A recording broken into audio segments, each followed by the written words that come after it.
I'm going to show you one of my favorite recipes. It's a recipe that was one of the first ones on my blog, and I've been making it quite regularly because my family really likes it. It's called a pizza casserole, but to be honest with you, it's more like eating a sheet pan pizza. And the best thing is you don't have to make or roll out any kind of separate crust. The crust just bakes up right in the pan with cheese and egg. And it's so easy to do, and it's made with everyday ingredients. It's basically eggs and cheese and cream. So if you're ready to dive in, let's go ahead and get started. So the first thing you're going to want to do is preheat your oven to 350 degrees. And you're going to want to get a baking pan ready and greased. I use a 9x13, and I really like to use a stoneware pan. This one actually isn't fully seasoned, but once it's fully seasoned, it'll be a nice non-stick pan that's ready to go, and it's going to need very little greasing at all, if at all. So let's go ahead and let's start making the crust. So the first thing we're going to do is make the egg and cheese based crust. It's going to take 4 ounces of cream cheese, and I like to use a food processor. If you don't have a food processor, you can go ahead and mix this up in a bowl with an electric mixer.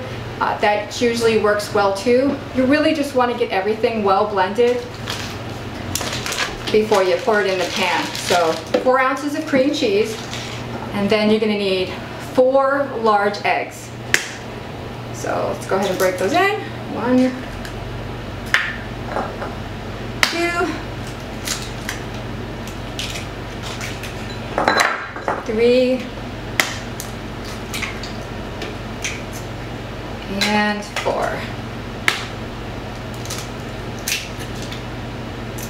All right, and you do want to have your cream cheese softened a little bit because it helps it blend in with the egg. I think I got a little eggshell there, so I'll just take that out. All right. So I like to just pulse it in, and if you're using a hand mixer, pretty much just mix it until it's all blended in.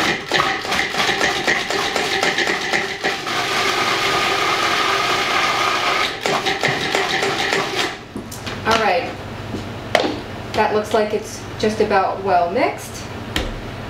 The next thing we're going to do is add a 1/3 cup of cream, and this is heavy cream.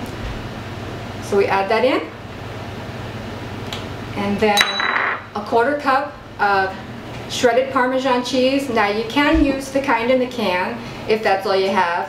I have used that in the past. In fact, that's what I used to use in the beginning, but I really prefer the fresh grated kind these days. So add in a 1/4 cup of shredded Parmesan cheese. Next, I'm going to add a little bit of garlic, and this is 2 cloves that have been minced. It's roughly about a 1/2 teaspoon. And that just gives it some garlic flavor because, to be honest with you, I really love garlic. So when it asks for a little bit of garlic, I usually put at least double. And a nice Italian seasoning is oregano. And of course you can add some of your own seasonings as well if you want to use an Italian blend. That works too. So then I just mix that in again. Okay, so once you've got your cheese and your eggs blended up together in the food processor cup, you're going to take your greased pan and you're going to put 1 cup of shredded Parmesan cheese on the bottom of the pan. Just sprinkle that in on the bottom of the pan. And then you're going to add a cup of shredded mozzarella cheese to that. Just sprinkle it in on the bottom of the pan with the Parmesan cheese. So I've got 2 cups here because I'm going to reserve 1 cup for the topping. So you just sprinkle that in the pan. And then you're going to add in the egg and the cheese mixture that was whipped up in the food processor or your mixing bowl. And you just pour it over the cheese. Like that. And you can take a spatula if you'd like, just to kind of get the egg and the cheese mixture kind of evened out. But this is going to be the crust for the pizza casserole. And it's going to form a nice crust. In fact, I guess you could say it's kind of like a cheese omelet, but to be honest with you, once you put the pizza sauce and your pizza toppings on, plus it's got so much cheese in it, it's really not going to taste like an omelet at all, I assure you. My husband is very picky, and he loves this pizza casserole, and he'll eat it just like pizza, and I don't even think he knows that it's a cheese crust with a bunch of eggs. Okay, so we're gonna go pop this into the 350-degree Fahrenheit oven for about 30 minutes. And the pizza crust is fresh out of the oven. It's nicely browned. And so now it's time to put on the pizza sauce and any cheese and toppings that you'd like. So I use about a half a cup of sugar-free, well, it's actually not sugar-free because tomatoes do have a little bit of sugar. But this is a pizza sauce with no sugar added. And I do have a recipe that I use that I could link that's low carb friendly and made with fresh tomatoes.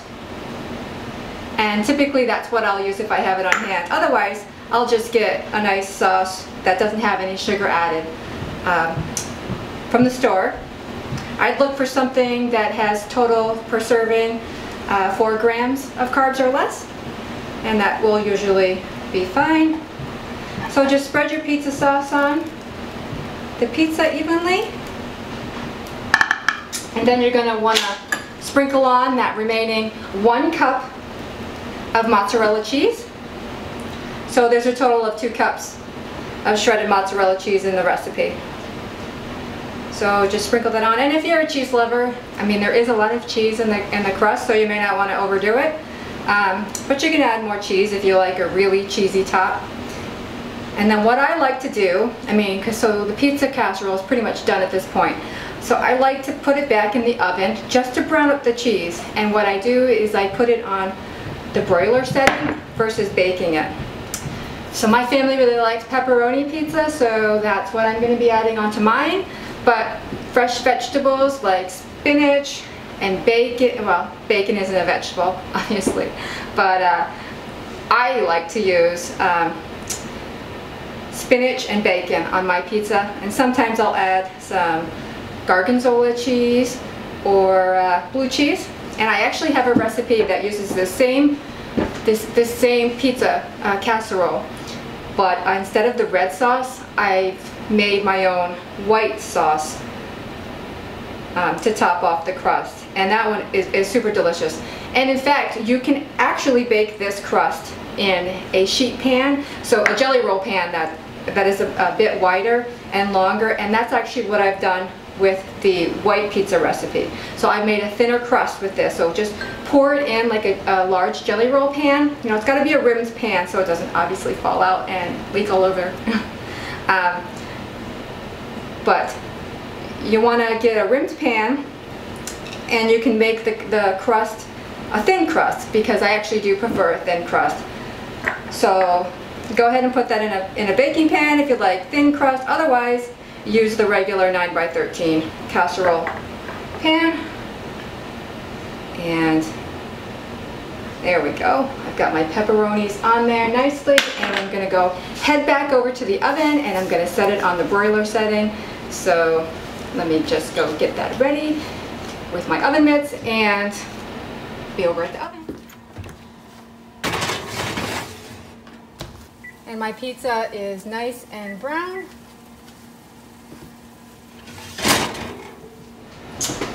So I actually like my pizza a little bit on the browner side. So mine is nice and browned. You can see the cheese browning up. You can take it out a little sooner. This was about a couple minutes on the broiler on high. So now you might want to let it cool, because it's going to be very hot taking it out of the oven. And you'll want to slice it up just like a sheet pizza. It's going to be somewhat thin.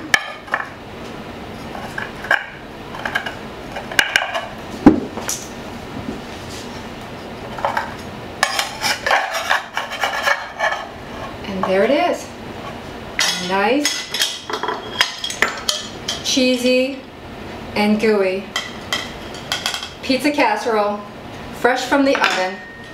Now it is a soft crust, a soft baked crust, and as you can see it is thin and it looks like a sheet pizza, and you can pick it up by your hands if you want. But I find it's easier to eat with a fork and it makes it less messy.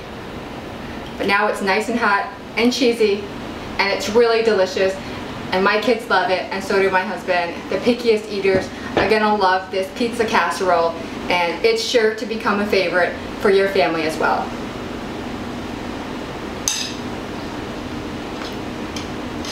So if you're having a craving for a little pizza, you can whip up this pizza casserole in no time. Like I said, it uses pretty much everyday ingredients, nothing special, cheese and eggs and pizza sauce and whatever pizza toppings you like. So if you liked this recipe and you'd like to see more from Low Carb Yum, be sure to subscribe below, and I'd love to see you again. That's it for now. Bye-bye.